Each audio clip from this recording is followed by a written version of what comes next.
Well, hello there and welcome to Being Catholic Media. Glad you have joined us today. Well, I'm joined by Mary Doogan. Hello, Mary. It's great to have you with us. Carol, good morning to you. Now, you have been an avid Catholic all your life. You've been involved with Catholic circles, been a real advocate for the faith, and also you have been involved with the pro-life movement also. But perhaps we can start with a bit about your life and your background, because I know, like yourself, like myself, I should say, you have an Irish background. Yeah, my parents were both Irish, Donegal, very common in the west of Scotland to have Donegal connections, and that's what happened with us. My mother and father both came from Donegal, met in Glasgow. For my father, it was love at first sight. For my mother, she was shocked, but it was love. And they had a marriage and had 7 children, of which I'm the third. And my father took ill, very ill when we were very young. He had a brain tumour in the 50s, and in those days they didn't diagnose the way they can do today. However, it ultimately left him an invalid in hospital. And so my mother was left to rear 7 children, the youngest of whom she passed away only at 3 weeks old. That was little Breege. So 6 of us were left, and I'm the third.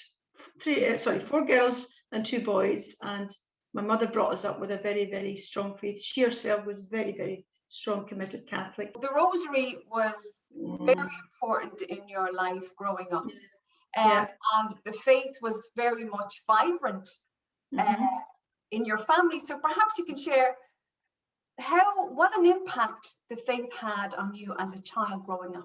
Well, you know, we didn't know at the time, but what a legacy, especially now as we're much older, what a legacy. My father's illness was well, no, my mother was always very spiritual from what I understand, but my father's illness when we were all young, my mother made a vow to our Blessed Mother. He was to go through another brain operation and wasn't expected to survive, but this would be in the early 60s. And my mother prayed and prayed that he would survive, and she promised Our Lady that if he did, we would say the rosary every day as a family. And she made that connection. And then as children, she would be bringing us in from, we were out playing. And as children, you don't want to do that. You want to stay with your friends and play. But anyway, her faith was strong. And we used to go across in the old Derry boat, and people would be listening to radios and music and smoking. And we had no beds or places to sleep, just a little corner on the boat, the overnight boat.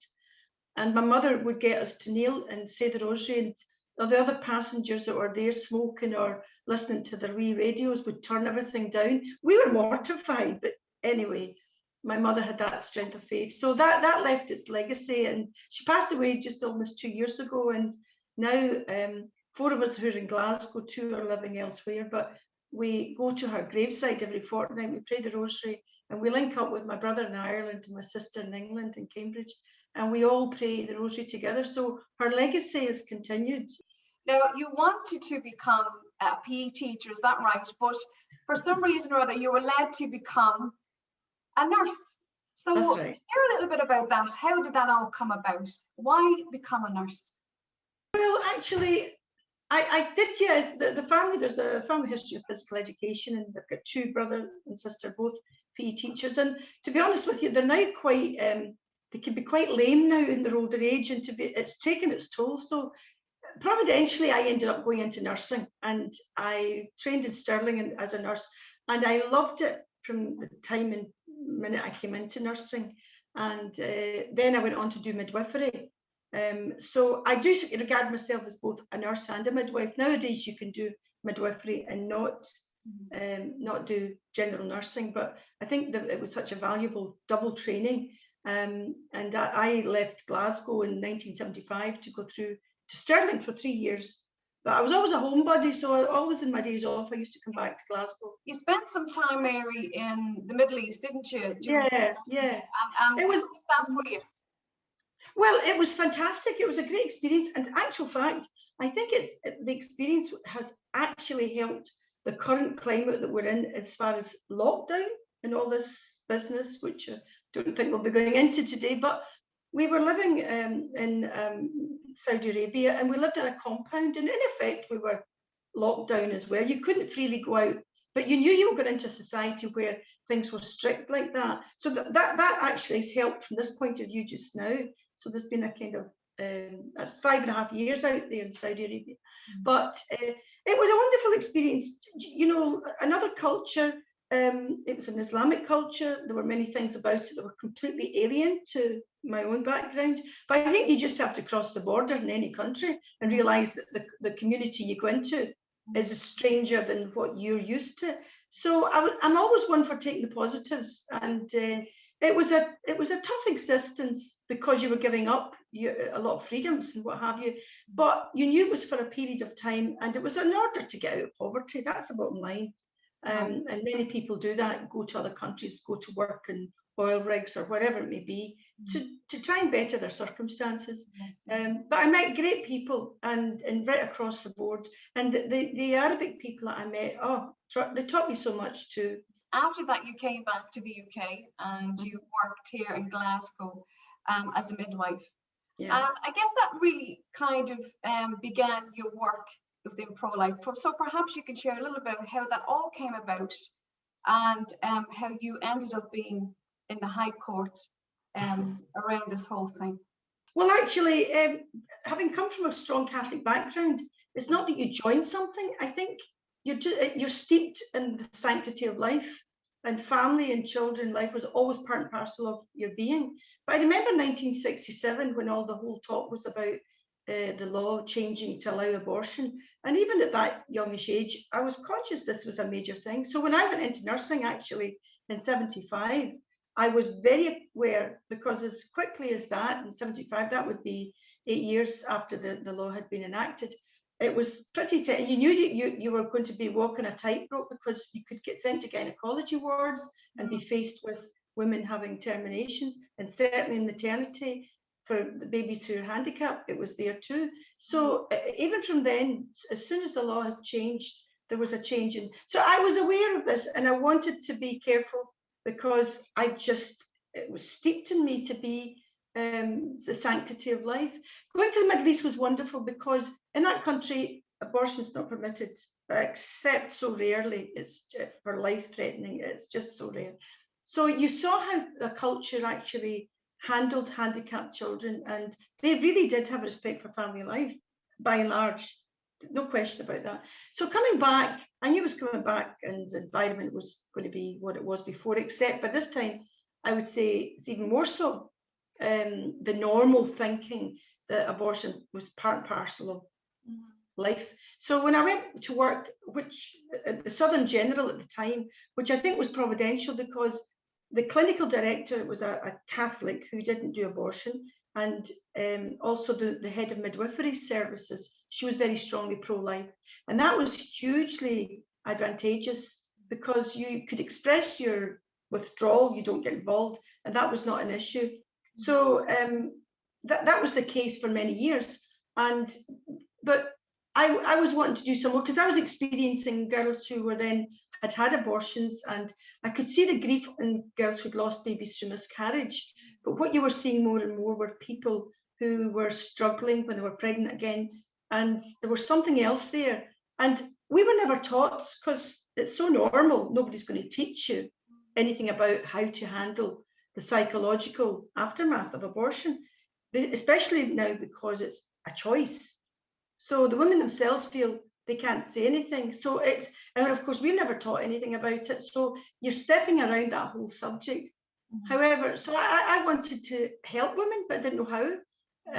But I was always, as I say, supported the pro-life cause. So I got involved with a group at the time called British Victims of Abortion, and they were under the SPUC, Society for the Protection of the Unborn Child. They were under their umbrella.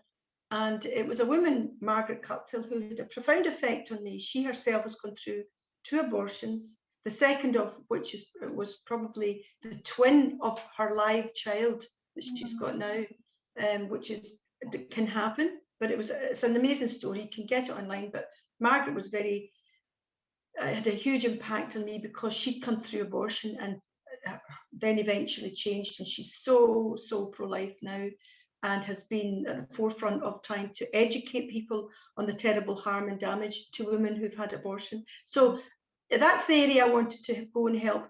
And through that, I got some experience doing work with a professor, not work, I did courses with a Professor Philip Name. He's a real authority on post-abortion syndrome. So through that, I had huge education that was able to help me in my work situation. And so I would approach matters with the women individually. You know, you're trained in how to do that sensitively, and even would engage in conversation with colleagues and staff, both nursing, midwifery, and medical. And it's a huge wound. I mean, the people who are involved with it, many of them are my friends and still are, but they feel that very often they don't have any choice but to, rather than a woman going into the back streets, the horror stories of the past. So it's helped me right across the board, really has. And so I got involved in with actively with pro-life. Well, you know, I think nowadays more so than ever, Mary, the whole pro-life issue, indeed abortion, is massive. And there's a huge drive now to make more awareness of the damage it has on people's life. Because like you say, it's a lifestyle choice now. But sometimes people don't realize the impact it has on the individual. So, but there's a lot of great things that are happening now around this whole issue. There's a lot of positive steps that are happening. And indeed, you're going to be working with us in the future, Mary, in a program called Life in Focus that looks at these issues that are happening right now. So perhaps you can share a little bit about the good stuff that's happening around abortion right now. Well, it's almost a contradiction in terms of good things. Well, you know, we spoke before about the legal case that I was involved in, which was because at work, they changed the dynamics. We always had the right to withdraw from abortion. That was conscientious grounds. Yes. And in 2007, the new staff that were coming in, the medical staff, people just drift into it and presume you're going to be doing. And whereas I was always able to withdraw because there were more staff, because of cutbacks and everything else, then they started trying to get me incorporated to take responsibility of managing it. And so I resisted that. So that's why eventually there was a big legal case I was involved with, which became very public here in the UK and internationally as well. And we went through 3 stages of going to court over it, and it took us until 2015. Yeah, that's right. We lost the case in England in the Supreme Courts. It went through the different stages. The first court case in Edinburgh in 2012, and then we appealed that. We won it. 3 judges supported us. Myself and a colleague called Connie Wood, she's a wonderful girl, midwife. We were sisters in charge and management. And then, of course, the health board appealed that and went down to London. And maybe in another talk, we can talk about it in more detail. But basically, we lost the case at the Supreme Court. I think it was a political decision, and a lot of people have been shocked. But in taking the good from it, our case was very high profile, so it became very well known. And it brought out the reality that there is an agenda to normalise abortion to the point where nobody should have any right to withdraw. And that really shook up a lot in the profession. And at the moment, there's a real push to try and decriminalise abortion, which if that was to be successful, and it sounds, well, why should a woman be criminalised? But the point is that the law was passed to allow abortion in certain serious conditions or situations. Otherwise, the child by law is protected. That's the point of it. So it's, the decriminalisation would make it a woman could just pick and choose when she wanted at any stage in the 9 months to kill her baby. And so this highlighted, if you think about the goods, it's highlighted that there is this agenda and to normalise it. And in fact, I think in some cases they would be pushing that midwives would actually be doing, given the medications, no need for doctors and what have you. So that brought it out to the front. On the whole pro-life area, it's right at the cutting edge of the whole moral issue, right? So people are very passionate about it, but I think statistically, a lot of the research is showing the majority of people are not really in favour of abortion. They're looking for other answers because we've got about 2 generations now of children who've gone. Maybe brothers and sisters are still surviving, and parents who have been affected by it. And it's so easy to get, it's a real worry. Now, at the current time, the morning after pill is so easy to get access to. And sometimes girls are taking that and they don't even know if they're pregnant. But what's that doing to them? We've just made it so people are not happy with that. And I've got a colleague who works in the medical profession, and she's telling me now that, in fact, she's very pro-life, but she's in obstetrics and gynecology. I hope at some point we can speak with her. Yes. She said that there are a good many people coming into obstetrics and gynecology, but who don't want to do abortion, and that's great. That's wonderful, because it should. How can you be the sanctity of life, talking about the humanity of a child you're trying to save, and yet you have to switch your mental state to just dehumanize the baby. So it's not going away, and more people are recognizing this is not the answer. And pro-life people, by and large, pro-life people are the ones who give the help to women who have had abortions, and they're the least judgmental. That's the reality. They're the least judgmental. But there's also praying outside hospitals and clinics, which again, they're trying to stop. When there's such an effort to try and silence us, it must be that we're actually making inroads. Yes. And when you look at the March for Life, which before the whole corona business, it was growing year on year in so many countries throughout the world, and no less here in the UK. Mary, your faith has been, the stronghold in your life, and it must have been so challenging for you. I know when you felt that you lost, it must have been devastating. But you mentioned that in conversation before, that how the Lord spoke to you, how he told you, look, you haven't lost, Mary, because really the Lord is really using you right now for this whole cause. So your faith has been the bedrock that has sustained you throughout this whole thing. Yeah. Well, it's interesting, Carol, because I wouldn't be drawn to being out there in the public eye. It's not my way to be looking for media attention. I'm not an X Factor speaker, anything like that. But when you know something, God has given you a blessing to do something. I've never, ever had any question about whether we should fight that particular battle. In fact, in the early days, the very day that I found out that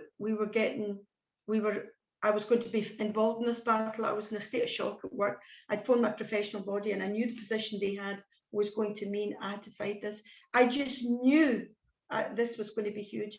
I came home and I just knelt in front of my statue of our Blessed Mother and the image of Divine Mercy. And I can't quote to you scripture. I open scripture, of course I do, but I'm not great at saying this verse, that verse, but I opened it at a passage in the Old Testament, Exodus, and it was talking about when the Hebrews were in captivity under Pharaoh, and Pharaoh was getting worried because the Hebrew nation was growing in strength.